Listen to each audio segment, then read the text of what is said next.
नमस्कार, मेरे इस YouTube चैनल पर आप सबका हार्दिक स्वागत है, अभिनंदन है। आज मैंने पहले वीडियो में जो प्रश्न पूछे थे उसका मैं उत्तर बता रही हूँ। आपने उत्तर ढूंढ लिया होगा। तो आप ये देखिए, मैंने प्रश्न पूछा था which digestive organ is known as mechanical mixture. Which digestive organ is known as mechanical mixture. Mechanical mixture किस डाइजेस्टिव ऑर्गन को कहते हैं? आंसर क्या होगा?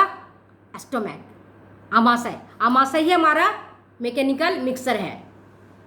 ये केमिकल डाइजेस्टर भी इसको बोलते हैं और ये हमारा temporary store house of food भी है।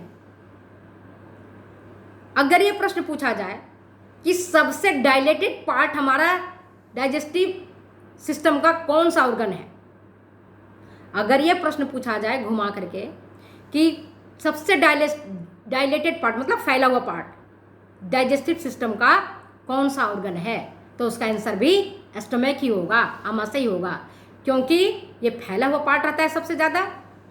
आप देखिए स्मॉल इंटेस्टाइन का स्ट्रक्चर कैसा है, वो कैसा है, कुंडलित नली के समान है, तो वो तो फैला हुआ पार्ट नहीं है। इसी तरह से लार्ज इंटेस्टाइन भी फैला हुआ पार्ट नहीं है। फैला हुआ पार्ट कौन सा हमारा है? स्टोमैक है, जिसमें 1.5 लीटर तक भोजन उसमें आप संग्रहित कर सकते हो। एक व्यस्क व्यक्ति के स्टोमैक में इतनी क्षमता होती है कि 1 से 1.5 लीटर तक भोजन एट ए टाइम उसमें स्टोर हो सकता है। दूसरा प्रश्न, which is the narrowest part of the digestive tube. Digestive tube का सबसे संकरा भाग कौन सा है? संकरा भाग, आंसर क्या होगा? Vermiform appendix. वर्मीफॉर्म अपेंडिक्स जिसकी लंबाई होती है 8 सेंटीमीटर और चौड़ाई 0.5 सेंटीमीटर होता है, तो ये सबसे तंग पार्ट है डाइजेस्टिव ट्यूब का। तीसरा प्रश्न, लार्ज इंटेस्टाइन का सबसे लंबा पार्ट कौन सा है? लार्ज इंटेस्टाइन का सबसे लंबा भाग कौन सा है? तो क्या आंसर आएगा? कोलन। कोलन जो है लार्ज इंटेस्टाइन का सबसे लंबा पार्ट है। और ये देखो, it is divided into ascending colon right side of the abdominal cavity, इसी तरह से transverse colon across abdomen, descending colon जो नीचे की तरफ जा रहा है लेफ्ट साइड में, और pelvic colon in the pelvis. तो ये लार्ज इंटेस्टाइन का सबसे लंबा जो पार्ट है वो कहलाता है कोलन, जिसमें कई पार्ट हैं, ascending colon, descending colon, transverse colon और लास्ट में होता है पेल्विक कोलन जो कि पेल्विस के पास रहता है। इसके बाद मैंने एक प्रश्न पूछा था, which gland is known as exocrine as well as endocrine. कौन सी वो ग्रंथि है जो बाह्यस्रावी भी है और अंतःस्रावी ग्रंथि भी है? डाइजेस्टिव सिस्टम का कौन सा एक ग्लैंड है जो एक्सोक्राइन है एज वेल एज एंडोक्राइन है? इसका आंसर क्या होगा? इसका आंसर है पेनक्रियाज। पेनक्रियाज एक्सोक्राइन भी है एज वेल एज एंडोक्राइन भी है। एंडोक्राइन में कैसे? एंडोक्राइन में इसमें 2 हार्मोन निकलते हैं, इंसुलिन और ग्लूकागोन, जो कि आपको शुगर लेवल को कंट्रोल करता है। आप डायबिटीज का नाम सब जानते हैं, मधुमेह से सब परिचित हैं। तो इंसुलिन हार्मोन जो है वो पेनक्रियाज से ही स्रावित होता है, यही सेक्रेट करता है। तो एंडोक्राइन इसका फंक्शन हुआ, एक हुआ इंसुलिन और ग्लूकागोन को स्रावन करने का, और एक्सोक्राइन जो मैंने कई बार बताया है। तो एक्सोक्राइन से कितने प्रकार के एंजाइम्स निकलते हैं, जो आपको पिछले वीडियो के क्वेश्चन में भी बताया था, डाइजेस्टिव सिस्टम में भी बताया था, एंजाइम्स निकलते हैं पेनक्रियाज। तो पेनक्रियाज एक्सोक्राइन ग्लैंड भी है as well as endocrine gland भी है। नेक्स्ट, चौथा question, how much saliva is secreted per day. ये मैंने आपको शायद मैंने प्रश्न पूछ लिया, नहीं पूछा है तो वापस बता देते हैं। 1500 मिलीलीटर पर डे, 1.5 लीटर तक सलाइवा हमारे मुंह से गूंज निकलता है। सलेवरी जो सिक्रेशन होता है ये कंपोज्ड ऑफ होता है वाटर, इलेक्ट्रोलाइट्स, एंजाइम्स में एमाइलेज, म्यूसिन, इम्यूनोग्लोब्यूलिन, लैक्टोफेरिन। और यह देखो, आप जब सोते रहते हो ना तो आप देखोगे आपके मुंह से लार निकलता है, और लार निकल करके आपके गालों की तरफ फैल जाता है, नीचे आ जाता है। क्यों निकलता है लार निरंतर?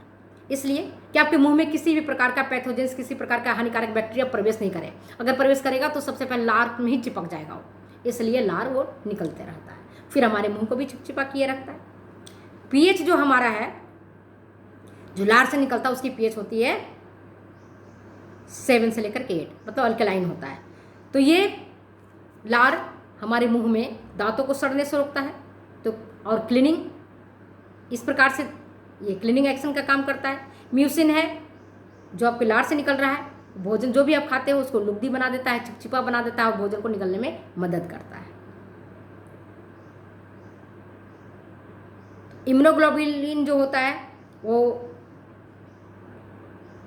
और जो लाइसोजाइम है, ये दोनों मिल करके बैक्टीरिया के वाल पर अटैक करता है और बैक्टीरिया को ही खत्म कर देता है, आगे पेट तक पहुंचने नहीं देता है। तो लार कितनी इंपॉर्टेंट है आप सोच सकते हो, और लार के क्या फंक्शन है। 5वां प्रश्न है, लार में से जो एमाइलेज हार्मोन निकलता है उसका क्या फंक्शन है। लार में से जो एमाइलेज हार्मोन निकल रहा है उसका क्या फंक्शन है एमाइलेज का, और उसका नाम क्या है, दूसरा नाम क्या है, ये बता सकते हैं आप। तो दूसरा नाम क्या है, टाइलिन, आप सब जानते हो। और इसका फंक्शन क्या है, एमाइलेज क्या करता है, आपको स्टार्च पर क्रिया करेगा और उसको कुछ हद तक पचा डालता है, उसको माल्टोज में कन्वर्ट कर देता है। तो लार का ये से जो निकलने वाला एमाइलेज है उसका ये फंक्शन है। नेक्स्ट देखते हैं, how much gastric juice is secreted per day from the stomach. Stomach से कितनी मात्रा में गैस्ट्रिक जूस प्रतिदिन निकलता है।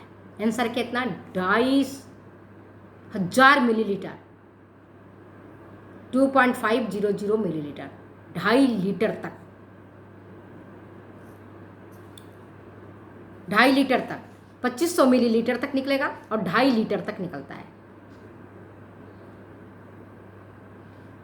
2500 ml, 2500 मिलीलीटर, याद रखिएगा, लीटर मत, अगर मैंने गलती से बोल दिया होगा तो उसको आप सुधार लें। 2500 मिलीलीटर, 2.5 लीटर गैस्ट्रिक जूस निकलता है हमारे स्टमक से पर डे। इवन हमारा पेट जब खाली रहता है तब पर भी गैस्ट्रिक जूस निकलते ही रहता है स्टमक के वाल से। और जैसे भोजन कुछ स्वादिष्ट होता है तो आपको आपकी गैस्ट्रिक जूस और अधिक मात्रा में निकलता है। ये डिपेंड करता है कि आपका भोजन कैसा है, रुचिकर भोजन है, स्वादिष्ट भोजन है तो लार टपकने लगती है, लार भी ज़्यादा मात्रा में निकलता है, गैस्ट्रिक जूस भी ज़्यादा मात्रा में निकलता है। और भोजन अगर अरुचिकर है, जो आपके पसंद की नहीं है, तो उसको देख करके आपका भोजन लार भी कम निकलेगा और स्टमक में जो गैस्ट्रिक जूस है उसकी भी मात्रा नियंत्रित हो जाती है। इसके बाद एक प्रश्न मैंने पूछा था, इंट्रिंसिक फैक्टर किस ऑर्गन में पाया जाता है और उसका क्या काम है। तो इंट्रिंसिक फैक्टर जो है वह आपके स्टमक में पाया जाता है और उसका फंक्शन है क्या, absorption of vitamin B12। Vitamin B12 जो आपको साइनोकोबालेमिन कहलाता है उसको ये एब्जॉर्ब करने का काम करता है, अवशोषित करने का काम करता है। इंट्रिंसिक फैक्टर कहाँ निकलता है, इसी से निकलता है, स्टमक से ही निकलता है। तो आंसर क्या होगा, स्टमक। भले 4 ऑप्शन आपके पास हों, डुओडेनम भी हो सकता है, इलियम भी हो सकता है, जोजिनम भी हो सकता है, स्टमक भी हो सकता है, तो आपको कंफर्म होना चाहिए कि हमारा इसका आंसर स्टमक ही होगा। हाँ, एक प्रश्न, आमाशय से हाइड्रोक्लोरिक अम्ल का स्रावन होता है जो उसे नुकसान पहुंचा सकता है। एसिड है तो नुकसान पहुंचाएगा, लेकिन आमाशय को क्यों नहीं नुकसान पहुंचा पाता है, आमाशय को क्यों नहीं नुकसान पहुंचाता है। प्रश्न ये है कि निरंतर हमारे स्टमक से हाइड्रोक्लोरिक अम्ल स्रावित हो रहा है। हाइड्रोक्लोरिक अम्ल